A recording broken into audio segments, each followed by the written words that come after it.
If you're an apartment owner and you've been thinking about building an ADU, but you're not 100% certain if it's the right idea, today's interview with Jack Patel is going to be all about taking his fourplex, why he added an ADU to it. So we're going to give you a lot of information, a deep dive. We're going to hop right into it. Hi, I'm Juan Huizar. This is Jack Patel. And so today we're going to be talking about Jack's new investment. Well, Jack bought this a couple years ago. It was a 4-unit building in San Pedro. We're going to take it from the top, learn from Jack, what he learned during this process, what he's up to now. I'm excited. I'm honored that Jack has joined Sage Real Estate. Jack comes with a tremendous amount of experience, not just as a broker, but as a real estate investor. So to me, that means a lot. That means when he's helping our clients, he's working with you, he's someone who doesn't just talk the talk, he walks the walk. You know, there's a lot of brokers out there, multifamily brokers, and unfortunately, they don't own anything. So it's kind of tough to me to take them seriously when they're not invested. Like, no skin in the game. Jack is the complete opposite. Skin in the game. We're inside of his newly built ADU, which looks gorgeous. So congratulations, by the way. Jack, so let's take it from the top. When did you buy this? Why did you buy it? Tell us all about it. So thanks, Juan. I bought this in November of late 2023 of November. The reason I bought this was I have a few other properties here in San Pedro and just saw an opportunity. So I, went ahead and picked it up. Turned out to be really good. It was built in 1986. So that was one of the main reasons. If not, a lot of people know San Pedro is covered in City of LA rent control. So anything prior to 1978, you fall under City of LA RSO, where this housing authority tells the landlords how much they can raise rent. If anything after or newer of 1978, which this property is, you fall under state rent control, which is AB 1482, which is 5% plus CPI you can raise every year, which this year is 5% plus 3.89, 8.89%. Now, Jack, when you tell us you just picked this up, I mean, okay, you're in the San Pedro market, you're watching it. I don't necessarily watch the San Pedro market. Right. I don't have any investments here. So I don't have a lot of stake in San Pedro, although we've helped our clients in the past.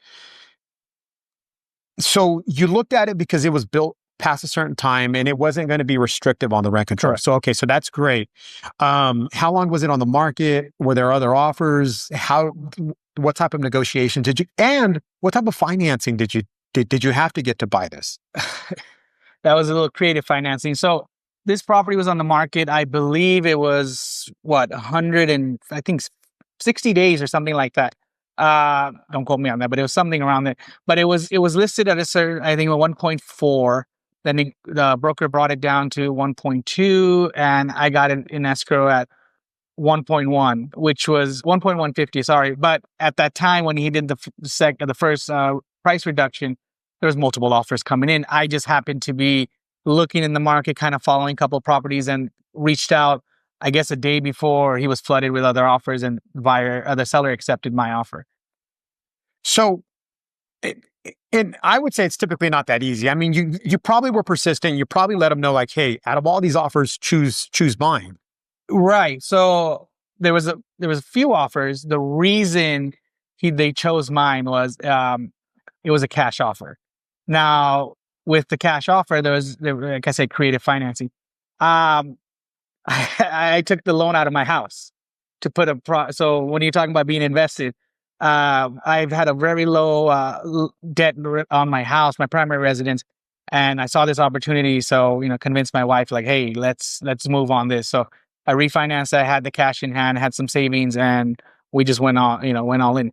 I was going to get a little bit of hard money loan to cover the portion of it because I didn't have the full amount.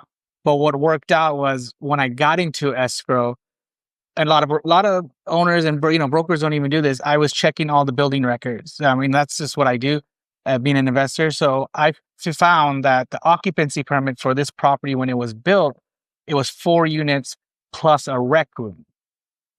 And I thought I was buying 5 legal units, which I wasn't. Yeah. So let me give some color behind this. So this is common. So it was legally a fourplex when it was built. That's fine.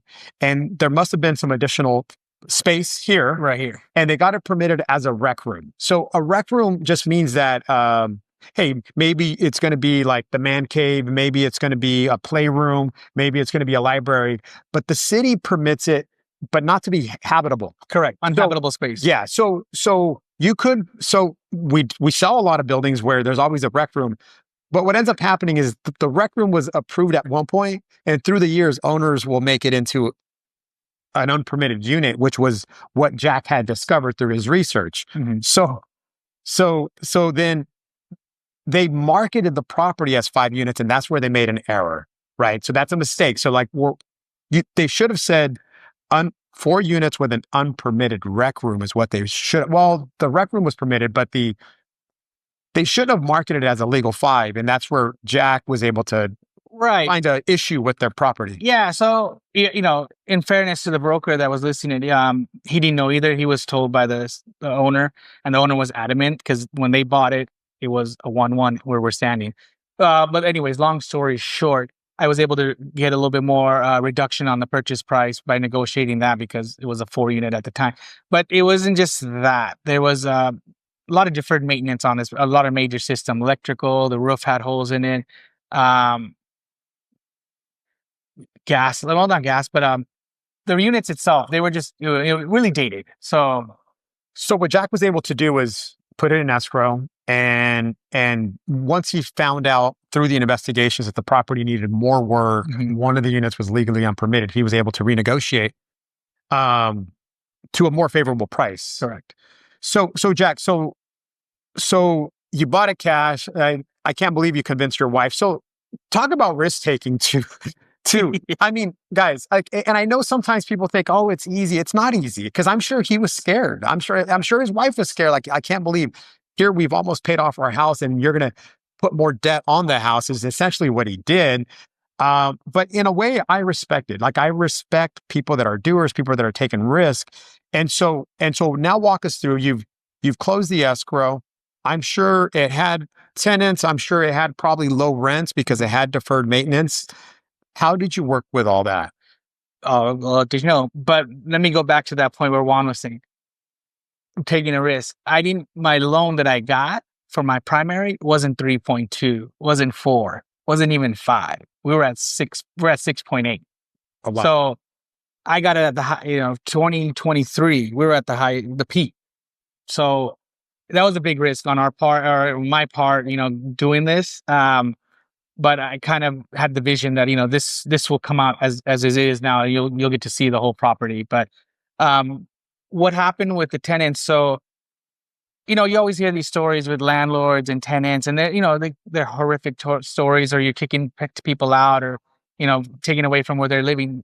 No, they're not all like that. Let me tell you how this story went. Owner owned this property for a long time. Just was, didn't have enough money to keep upkeep with the property as costs went up. So owner wanted it, but had a lot of equity, but he and she wanted to get out and use their money somewhere else. So they were able to sell the property. They moved their finances or their money to out of state, which, now they're happy. We had three tenants here out of the 4 or 5 units at the time, or the unpermitted unit. But 2 of the tenants, one, they were going to move to Vegas anyways, but they didn't have enough money for the rental or whatever they were going to do. So I was able to work out a cash for key for them, gave them some money to go move to Vegas, and they were able to find a place close to their family, put down the deposit, and go from there. The other family, they wanted to buy a house. So I was able to also offer them cash for keys, and they use some government programs to get down payment assistance and an FHA loan, and they were able to go get a house. Great. So, and the third tenant, they loved this place. They wanted to stay here.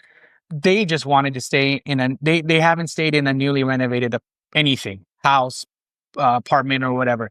So I kind of felt, I said, you know what? If you guys just let me, the first available unit that I have, if you guys are more than willing, I'll move you into it. And they're happy. They stay. They went through all the construction. They stayed on site, and now they're in a brand new apartment unit. They weren't able to qualify or afford earlier. So they're still living here. They're still living here. So this is what we call the tenant shuffle, which I know we've learned from Cody Charnell, one of our agents. and he's excels in it. And so Jack remodeled a unit. The prior owner didn't invest a whole lot in making the property new, so he made one of the units new. They already liked the building, loved the area, and so they got to stay here. But now the unit's new, and as you can tell, it's gorgeous. He probably gave them a new kitchen, new counters, new everything, and so it was a win-win for everybody. It was a win-win for everyone. So all these stories that you hear, social media or news, they're not all true. Everyone, landlords need the tenants, tenants need landlords. We're in harmony, and we've tried to figure out a way to make this work. And so Jack, so now you've talked to us about the remodel, and also where does the money come from? I mean, like, Jack, traditionally you don't come from a lot of money. This is not coming from like your dad's giving you money and all these things. So a little background about myself. So my parents, they were in the hospitality business, or we still are. They, saved a little bit of money when we leased a couple of a hotel they were working at for 28 years. I was able to take that in 2014 and was able to purchase a hotel in Gardena with owner financing, which I would never be able to get it if the owner wasn't able to do that. So I did that, and then my wife and I worked there. We turned that place around. It was dilapidated. We did, fixed it up and increased revenue. And from there, I was able to save some money and, have a little bit of income coming in. And then I got into real estate. I got into multifamily. I got into residential first, but then multifamily came when one of my residential clients said, "Hey, I have this apartment building. Can you sell it?" And I said, "Yeah, of course." And as I went through the process of selling that, I'm like, "Whoa, this is pretty, this is a good avenue, better than what I'm doing in residential." And I like this. I like helping someone, and it's kind of the same thing that I was doing in hospitality, but it was more like, hey, I can help someone build wealth through apartment buildings, and even myself. So that's how I got into it and got some money for it. No, so that's perfect. So talk to us about the property needed a lot of work. Right. You worked everything out with the tenants. Now you have a fixer, like a property that needs a lot of work. Where did you start? What did you spend? And what did you do? So the first thing is, after I closed escrow on the first day, I got the roof done. Actually, during my contingency period, I had one of my roofers that, obviously through real estate and being a broker, I had him come check it out. He gave me a quote, and they do financing, which was great. So I had him come and because the roof had holes in it. So that was number one. I didn't want to get mold and stuff in here. So it was before. Luckily, it didn't rain, so he came and got everything done. In about a couple of weeks, and we got the roof done. So then another thing, let me tell you how to start an ADU. I started the rehab in the units while I was getting my permits for the ADU. I got the permits for everything, but we started to get the permits for this section here, and that kind of dragged things on. So before we jump into the ADU, so we have a lot of clients, a lot of people watching. Obviously, for those that are watching out of state, maybe the ADU is an accessory dwelling unit. We've covered videos in the past. I know not every state has it, but in California, where we have a housing shortage, the state has made a way for us to add additional units to house additional families. So that's correct. But why did you decide to do it? Like, because a lot of times people are like, "Hey, Juan, what does it cost? And is it going to be worth it? Like, is it going to be worth the headache of pulling plans and dealing with contractors in the city? Like, why did you decide to do it?" Well, it's like your podcast, own more doors. So I had a goal where I can do something here where, it was 4 units and I can increase the value and appreciation. So that was my intention from, the get-go. Like, okay, first take the illegal unit, permit it, make it legal, and then add another unit in the garage as the ADU. And so talk to us about the process in San Pedro. Like, how long did it take? What was the cost? Did the cost go up from what you initially thought? Yeah. So anything in construction, your budget is always going to be higher than you expect. It just happens. I don't know. Even you can plan correctly. So the process when I started was, my goal was to turn the rec room or the unpermitted unit into unit. And I had 2 garages where I was going to make 2 units or 2 ADUs. That was the plan that I submitted. When it got to City of LA after 3-4 months, City of LA, technically takes a little, traditionally takes a long time. So after 3-4 months, I finally got the plans back with red everywhere. Like this was this, which means all the corrections. all the corrections. That means the plans you submitted were not good enough, and here's what we don't like. So that's when they bring out the red marker. Right. And then I had my architect and my consultant. We went through it. We resubmitted it. And that was, so let me go back. I started in February 2024. End of April. So let's say May 1st, 2024, we got the first plans back with the corrections. June 2024, we submitted it.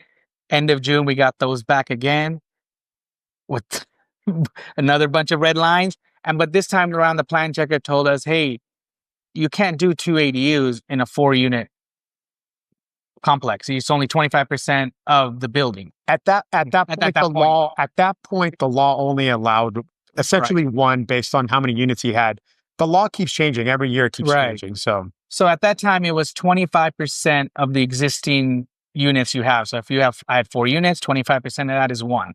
So long story short, that was kind of my fault on that. I kind of knew that, but I thought that, with the new law that was proposed that came into effect January 1st of this year, where you can put multiple ADUs, I would be able to kind of piggyback on that beforehand and get it in there.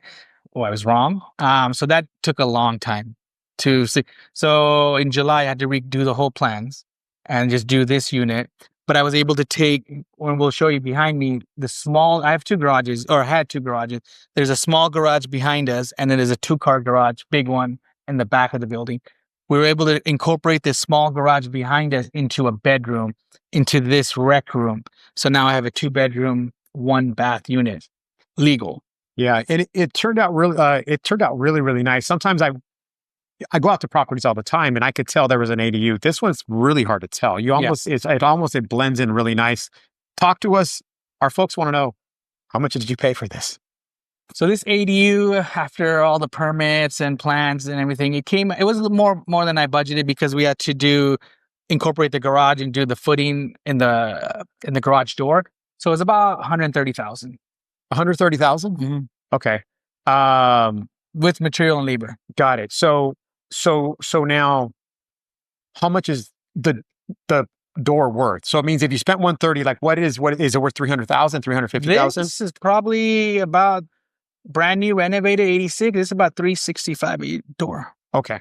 All right. So he's into it for $130,000, but the true added value is over $350,000. Yeah. So was it worth it?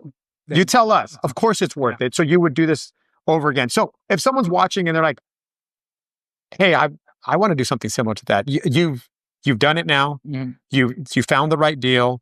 You know how to build them. You know how to do it here in San Pedro. So City of LA. So San Pedro, just for those watching, unfortunately, and I would say unfortunately, San Pedro doesn't operate on its own as a city. Right. It's overseen by the City of LA, which is very restrictive. It's very big. And so things are delayed. In fact, a lot of comments out there that it's one of the worst cities to work with. But there's opportunities. Jack, I mean, if you had the chance, would you do this all over again? Yeah, but I would, now I know how to navigate through it. So yes, right. Of course. Right. So if anyone's watching and they're like, hey, I want to do a similar project, I reach out to Jack and say, hey, Jack, I saw you on the video. Mm-hmm. Can you help me find something like that? Jack's someone who's already done it personally. And he's obviously invested in the area. We are now in a position where Jack has decided to list the property. Yes. Okay. So sometimes people don't know, like, hey, I finished the project. The units are vacant. I could now come in with the market rent. Mm-hmm. And you're now at the place where a lot of people want to be. Correct. You've decided to sell the property. What went behind that decision?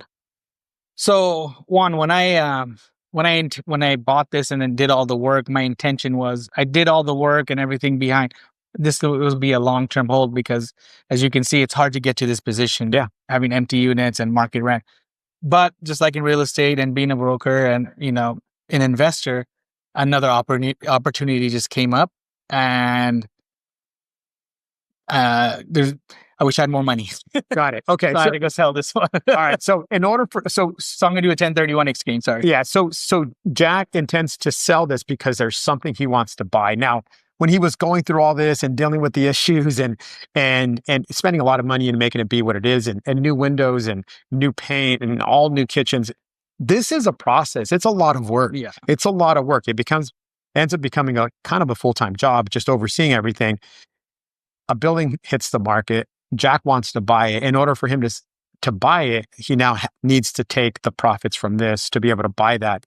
And so sometimes, folks, like when you're looking at this, if he didn't take that initial risk to buy this, he can't buy this next one because that next one is really expensive.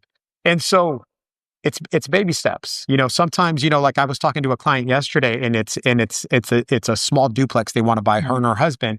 They're going to live in one and rent out the other. And I said, guys, this is not your future. This is not your dream home. This is a step towards your dream home. And Correct. just like in your case, this is a step towards your next investment. And one thing I've always admired about you is that you look at real estate, but sometimes you're not buying real estate to rent it out. Sometimes you operate the business inside of it, which That's correct. Which I really like because it's another component. I've never done that. When I buy something, I lease it out and let someone take over. Jack looks at it and almost like a double whammy, if you ask me. He owns the real estate and he himself or him and his wife or him and his partners come in and they operate a business out of it themselves. So they're essentially leasing to themselves, which is another great way. And we'll keep interviewing Jack for different processes. Obviously, today is about his 4-unit with an ADU. And I've been amazed on how nice the property is. Yeah, it turned out well. And so just so you know, we've been on the market for less than a week, and this morning we got we got our first offer on the property. So we're in a great position. And so if he wants to pursue that other one, he certainly can, because now he's in a position where if everything goes well, this one should be closing maybe 40 days from now. Jack, I can't thank you enough for opening up your property today, for being willing to kind of share your success, your story, the struggle. Everything's perfect. So we appreciate that very much. I'm going to give you the final word. Thanks, Juan. Appreciate you coming down here and taking this interview me with further on my property. In the coming weeks, I'm going to do a deep dive on this property, going over the whole process from when I purchased it. You know, you just got a glimpse of it, but so yeah, I'll be doing a deep dive on this property. And if you would like to learn more about that, you can follow me at my YouTube channel, SoCal Multifamily Insights. That's SoCal Multifamily Insights, and I'm broker Jack Patel on my Instagram handle. It'll be posted on the bottom of this video as well. And I look forward to seeing you and watch my videos on there and see if you like anything and learn something from that. There you have it. Jack, thank you so much. Make sure to like, comment, and subscribe. Until next time.